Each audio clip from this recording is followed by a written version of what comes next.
It's 5:30, and the Affordable Housing Committee will now come to order. Ms. Zetlin, would you take the roll? Councilmember Allen, Hauser, Mendez, Parker, Sepulveda, Sledge, Suara, Here. Taylor, Toombs, Welch. You have a quorum. Thank you. All right, we have two items before us. The first is Resolution RS 2021-936, Suara, Toombs, Sledge, Allen, and Welch, authorizes grants not exceeding $9,407,278 from the Bonds Fund for Affordable Housing to certain non-profit organizations for the express purpose of constructing and rehabilitating affordable or workforce housing. Can I have a motion? Second? Thank you. It's been properly moved and seconded. Any discussion?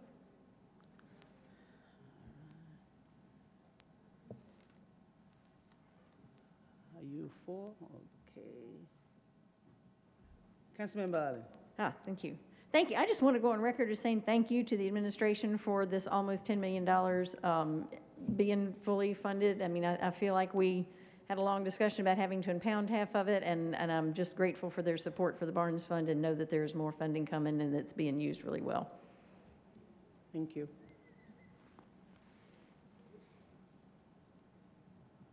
Any further discussion?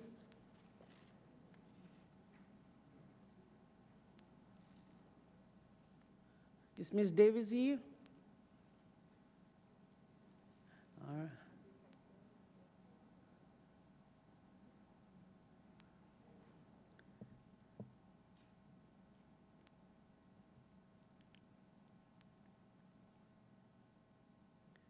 All right, Ms. Davis, you're recognized. I just want you to just take us through this a little bit so at least we have some discussion on the $9 million. Wonderful. Thank you so much. Hello, everybody. I'm Hannah Davis. I'm the Director of Housing Programs, and I'm introducing to you today Ashley Brown, who managed this entire funding round and the analysis of the grants. So she'll be able to provide a high-level overview.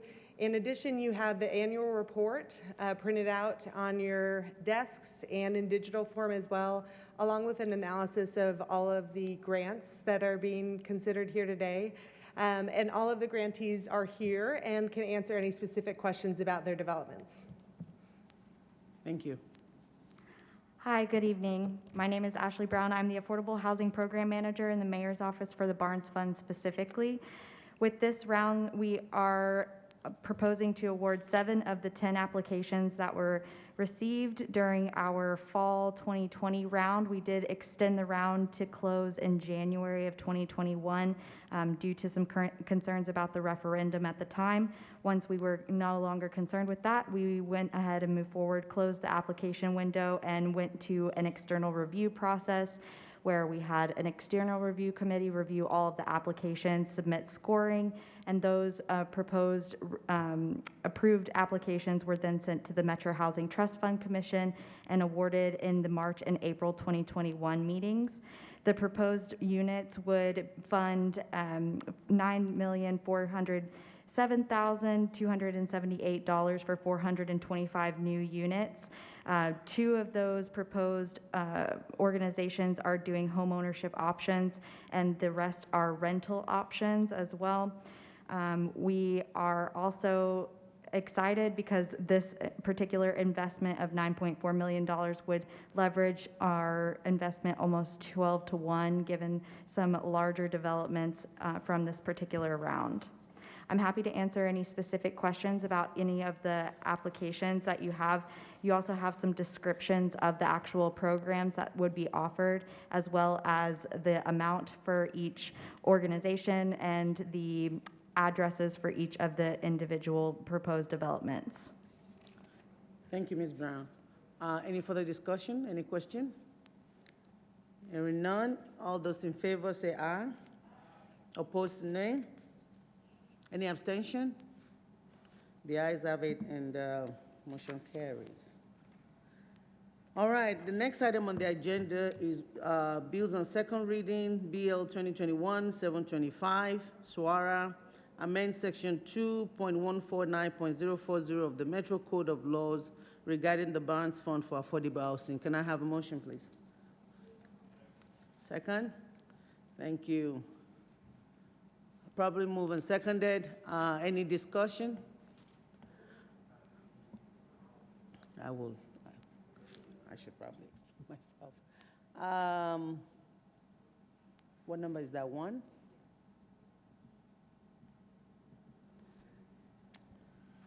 Thanks. Councilmember Mendez. Thanks, Councilmember. I guess this is probably a question for Ms. Davis, if she's still here, or the administration. I'm not sure which one. So my concern, I guess I want to talk about is whether this is too limiting on the Barnes Commission, and it seems like, I guess I'm also curious about where the 20% came from. It seems like it would be difficult to hit that number on the head year in and year out.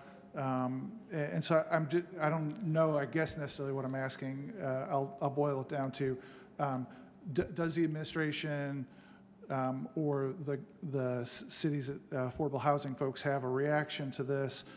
Where did 20% come from? And what efforts, and will it be too limiting, or is this easy to accomplish? Those are the questions.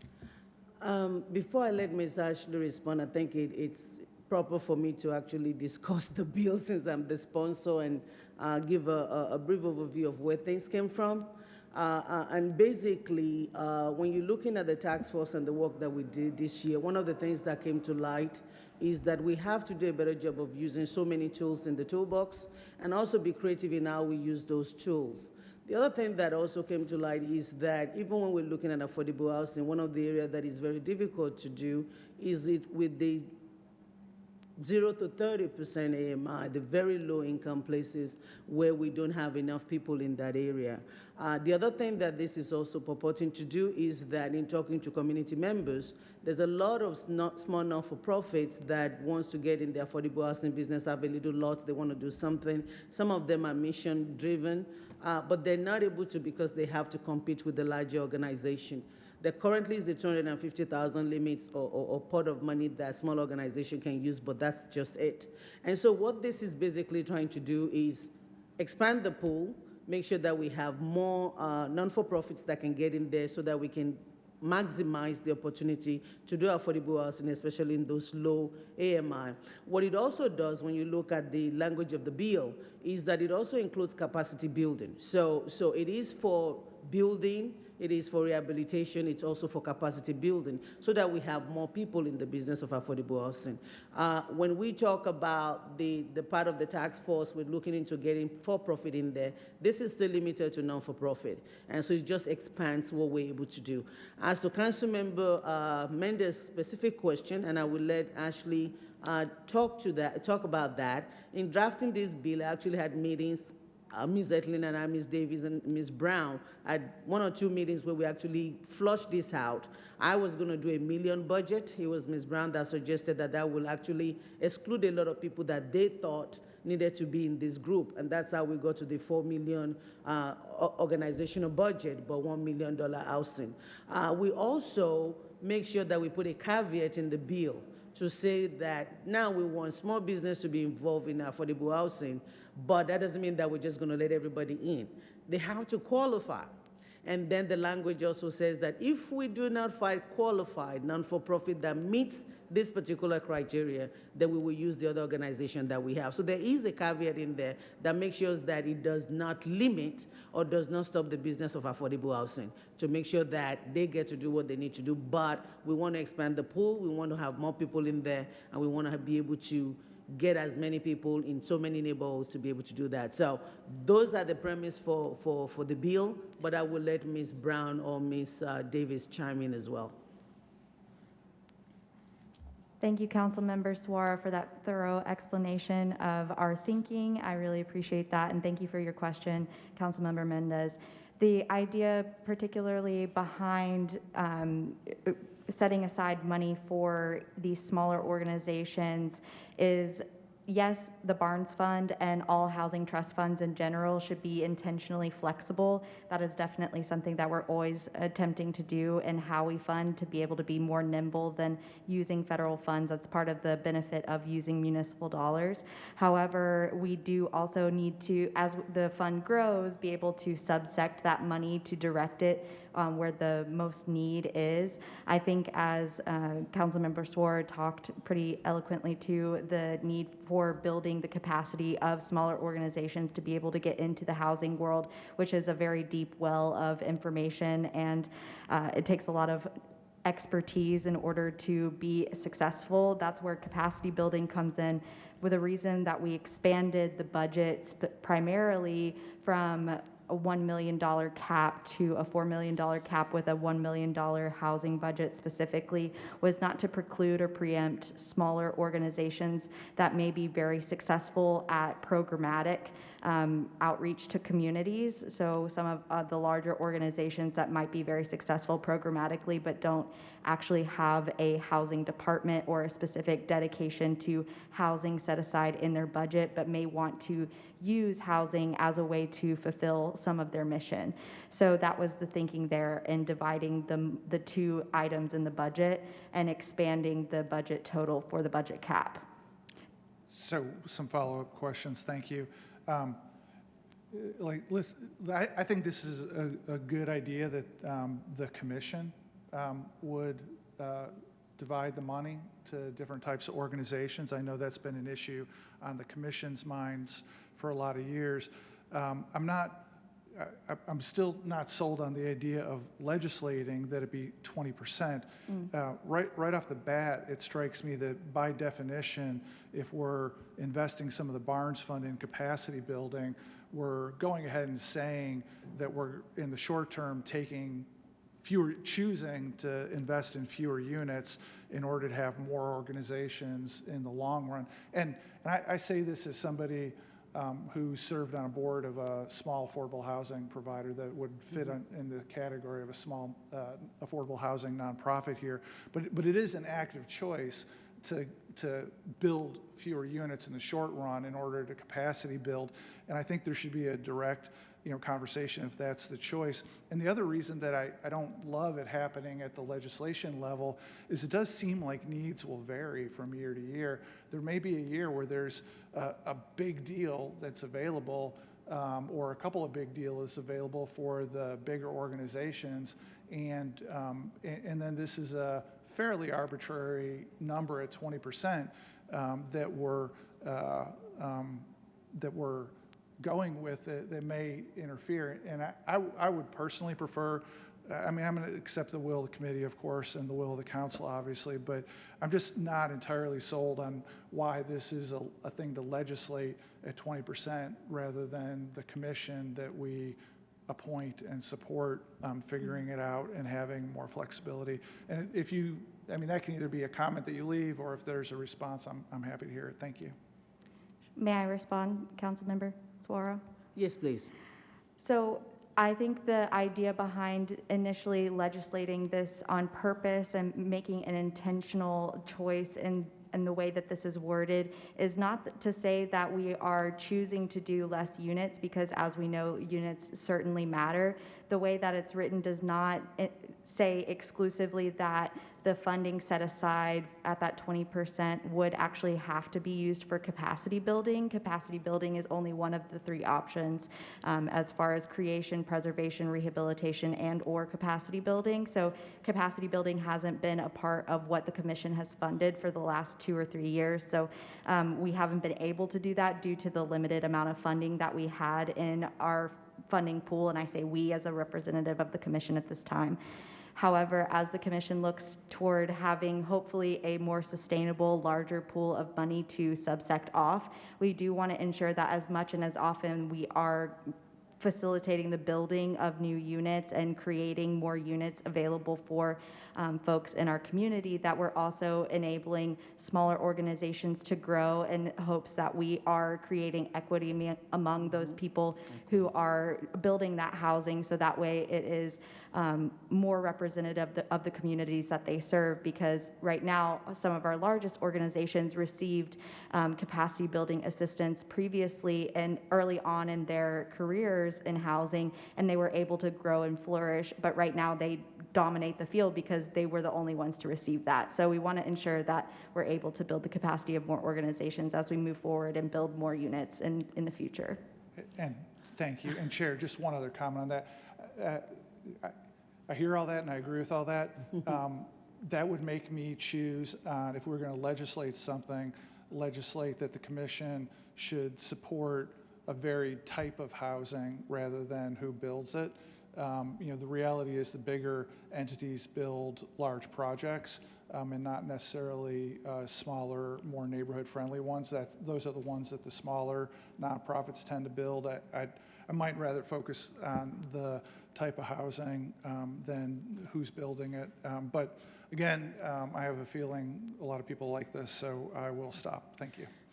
Thank you, Councilmember Mendes. And let me also put this in there, because affordable housing is something that we've been discussing a whole lot on this committee and also the task force. And what you have to do is that you're not going to have one solution, but you have to keep looking at creative ways and different ways to serve different needs. One of the things we had a big issue with is finding houses for 0 to 30 AMI and people that, so one of the people that we're funding or the low income or small non-for-profit that will meet something like this is like Be a Helping Hand, people that deal with people coming out, people having issue mission-based. And so those are the things we have to start thinking about. The other thing that I also want you to know is that in the community, I have heard specifically in certain communities that it's just so difficult. They have the capacity to help people to be able to do stuff in the community, but they cannot get into it. And so this is a way to look at the tools to be able to address some more. We're still going to have the bigger ones. We're fighting to get more money into Bonds Fund. We're trying to increase that, but as we're doing that, this is the time to make sure that we, I like the word equity that Ashley used, is that we have to look out for the small non-for-profit, same way as we're doing the larger ones. So, Councilmember, thank you, Councilmember Mendes. Councilmember Allen. Great, thank you, and I appreciate you bringing this forward and the conversation back and forth with the administration and your explanation about the caveat, to me, indicates that there is some flexibility, so I appreciate that. I would just be interested in knowing in this most recent round 8, there is a large funding pool and a small funding pool, so it seems like there has been a process in place, and I would just like, if Ashley. If Ashley is still back there somewhere, or Hannah, if we could just get a little bit of explanation of what the process has been in terms of deciding how much to divide things up between large pool and small pool in the past, and if this move to formalize it more simply is consistent with what's been their priority in the past. Yes, thank you so much. So as a general rule, housing trust funds are intentionally flexible. That's sort of the model around the country, knowing that the federal and state funds have many restrictions on them. The local funds through a housing trust fund are able to flex to the needs year to year in ways that other funds cannot always do. In the past, the changes have not been legislated at the council level. However, the commission has looked at that based on the data that we provide year to year to determine how the rounds will be, the funding rounds will be allocated and restricted based on the needs. I know that Council Member Suara has brought up the fact that that can then rely on the people who are in staff positions or the commission to be able to make those data-driven decisions on what the community needs, and the legislation provides some of those parameters. So, of course, that would be left to the purview of the council, but in the past, the commission has made those decisions about any set-asides at the commission level. Thank you, Councilmember Allen. And let me also bring this to all of your attention that if you remember even last year when we were talking about putting money in bonds fund. There are some of our colleagues that don't believe we should keep increasing the fund in bonds fund. I don't subscribe to that. But one of the things that people have leveraged or have talked about is the fact that we continually fund the same organization all the time. And there is no opportunity for the smaller non-for-profit that are in these small communities to be able to help and do something. So as we look into increasing funding for bonds fund, which is where we are, which is something that I'm very passionate about and looking forward to us continuing to do that.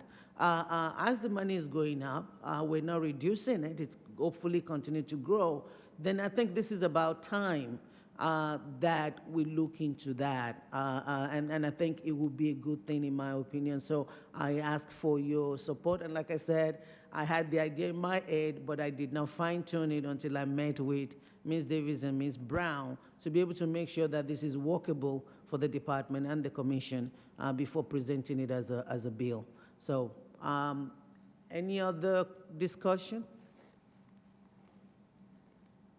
Question? All right. Hearing none, all those in favor say aye.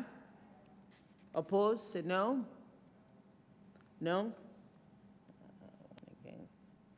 Do we have 9 people, so 8 for? Any abstention? All right.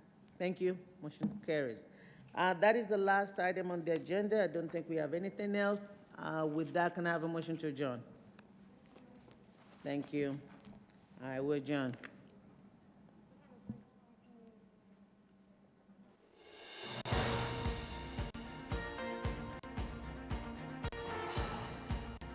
This has been a service of the Metro Nashville Network. If you would like to see this presentation again, or for more information about this and other programs, visit nashville.gov.